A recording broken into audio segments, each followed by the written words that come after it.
Well, let's go across once again to Siddharth Bhardwaj, our correspondent who is at Abu Dhabi. Well, Siddharth, as Dr. Cholia was saying here, this visit comes at a time when there is when West Asia is the focus of attention. Especially, no leader seems to be wanting to go there. And here, Prime Minister Narendra Modi is making this visit, and that itself is a political statement. To what extent? I mean, how is that being viewed locally? Mark, I would like to say that this is where India stands out, and this is where the visionary leader of Prime Minister Narendra Modi is, and which is, I was just telling you, is being hailed by everyone, including the Indian community. You know, at a time when there is a very volatile situation, especially in the West Asian region, and like you rightly mentioned, that no one is willing to come here. Prime Minister Narendra Modi, it's his first leg of the 5-nation tour. It's a stopover here in the United Arab Emirates. Both the leaders will talk about the energy sector. Both the leaders will talk about the welfare of the Indian community and how to take the bilateral ties to the next level, which, like I was just mentioning, are already strengthened, especially in the last 10 years. The level of ties which have strengthened is absolutely amazing. Mark, when you talk about the ties between both the, trade ties between both the countries, especially, then it currently stands at over 100 billion US dollars. Imagine in 1970s, from 180 million annually, it now stands at 100 billion US dollars, and both the countries have promised to take that trade to 200 billion dollars, by the year 2032. So Yes. that goes on to show the level of cooperation between both the countries, and that too in various sectors, including energy, which is the bedrock of the relationship between both the countries. Apart from that, you have defense ties as well, you have education ties as well, cultural ties as Yes, well, people to Siddharth. people ties. I was just mentioning, when we went to the BAPS, the kind of response that we got is absolutely amazing. Yes. Not just the people from Indian community, people from all other regions, religions, different faiths, they come here and witness the beauty of the BAPS temple, which was Okay. inaugurated by Prime Minister Narendra Modi in Right. 2024. Yeah. That Siddharth. goes on to show the cultural ties, how they are strengthening, and ties in Yes. all other sectors as well. Yes, Sakal, yes, tell me. yes. You have been reporting on those lines also, that kind of magnifies the sentiment on ground. Siddharth, stay with us. Ambassador Chakravarti, your thought, the fact that, do you think this visit also signals India's proactive engagement in the region, especially like Professor Cholia mentioned, the timings of it?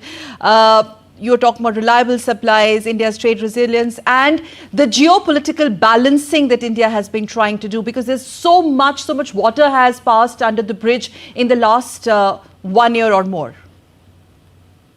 Certainly, India has taken a very balanced approach. As you know, India has good relations with all these countries in the Gulf, Iran too. In fact, the Iranian foreign minister is probably in Delhi for the BRICS foreign ministers meeting, and we are talking to him as well.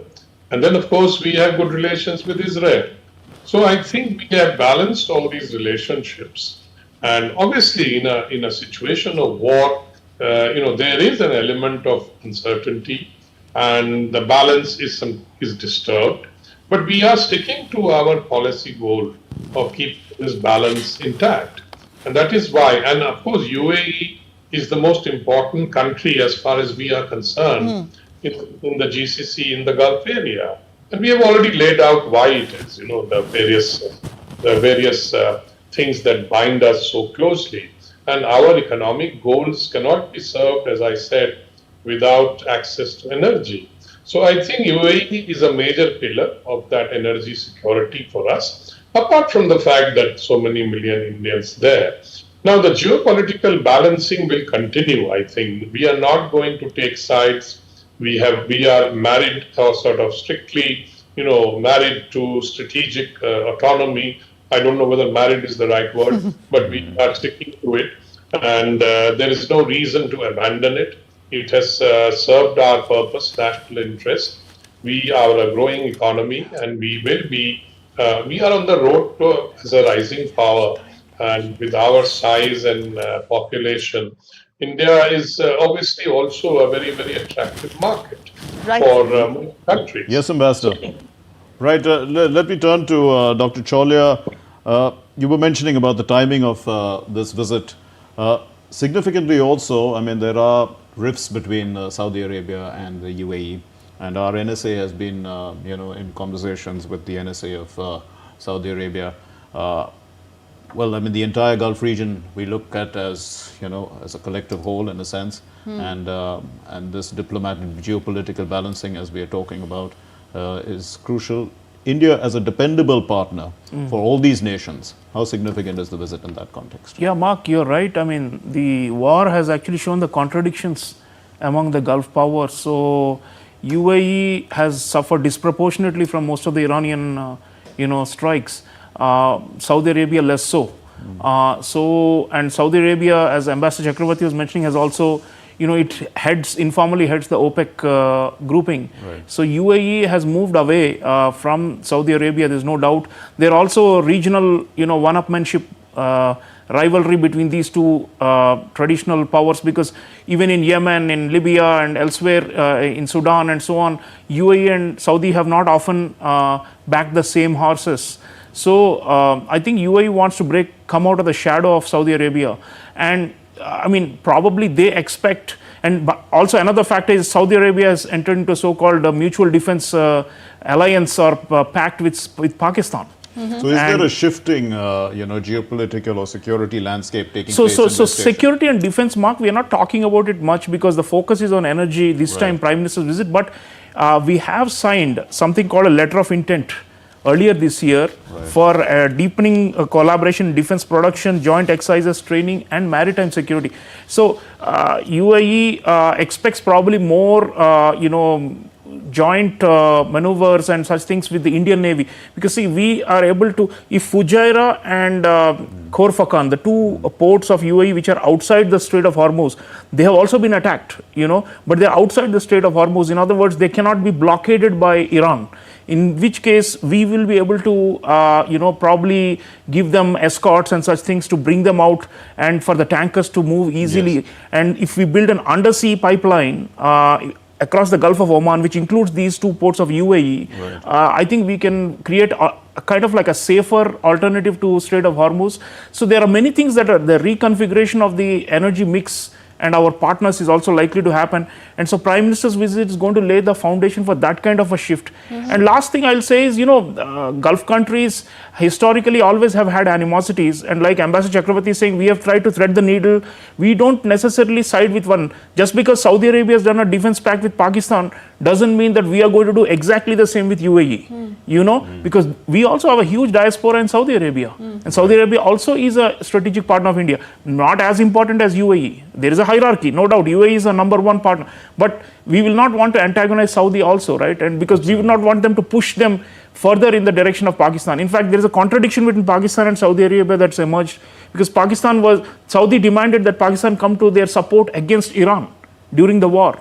And Pakistan was caught in a no man's land because so what they couldn't are the do deliverables likely going to focus on? Like review of the robust already existing partnerships, but some sort of renewed push as far as defense and technology vertical is concerned? Because we're talking a lot about the energy. Do you think it's going to be just energy centric, or there's going to be more to it? I think there's going to be more. I mean, energy definitely right now, with the pressure on the fuel prices and all those things, we do need an assured supply line, and definitely the UAE will go all out for us, because they also need that kind of a big demand here. Somebody will buy their products for long term. So there will be strategic agreements on gas, LNG, and on oil for sure, and also to maybe enhance our petroleum reserve.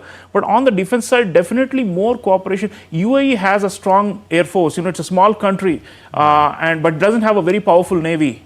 And this is where I think Indian Navy, we have power projection up to the western end of the Indian Ocean, Arabian Sea, up to the mouth of the Hormuz and to the Bab al-Mandab. And these are the places where, UAE is eyeing for security. So if we are able to help, secure these regions through our maritime power projection, I think it will greatly enhance the strategic trust. And it's also a way for India to play a bigger role in the security architecture, because the Gulf is in total shambles after this war, and they don't know who to go to. And of course, I'm not saying we'll replace the US, but I think we've got the capacity to help these countries which are in dire need right now. The point on Gulf is in shambles after the war, and in that sense, before I go to the next story, Ambassador Chakravarti, would you like to quickly come in here?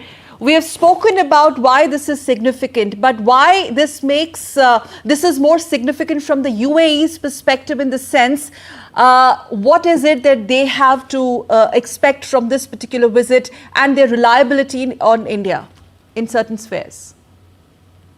Well, as the war in the Gulf, the war with Iran has severely, I think, destroyed the concept that the US could provide security to all these countries.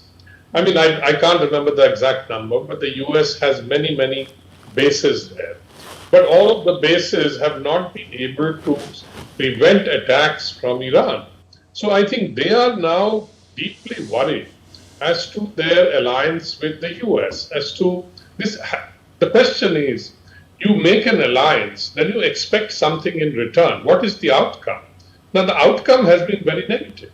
I mean, they have been, many of these bases have also been hit and destroyed. But the US is now keeping it under wraps because they don't want the world to know. But the fact is the Iranians have already displayed various pictures, and nowadays you can't keep things hidden because there are satellites and everything that can watch these things. So I think it's all over social media, the kind of damage that has been done. So the GCC countries, and they will be thinking very hard as to whether they should remain under the US security umbrella. This is a major geopolitical sort of question that their strategic experts will have to grapple with. So where do they go? So do they spread out their security requirements for different countries?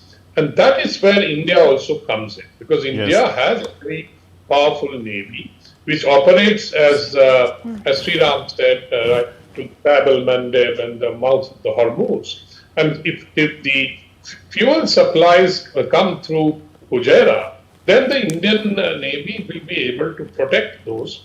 But of course, the question is attacks from the air and drones, etc., if the war continues, can happen. Now, whether India will be able to provide some protective, defensive structures there, I'm not going into names here, but I think that is also could be a factor. And I do believe that the defense sector will acquire a larger profile between the two countries. Okay. We would like to take that discussion forward on that point. But before that, I think we have some more stories to track, Mark. Right, let's take a look at another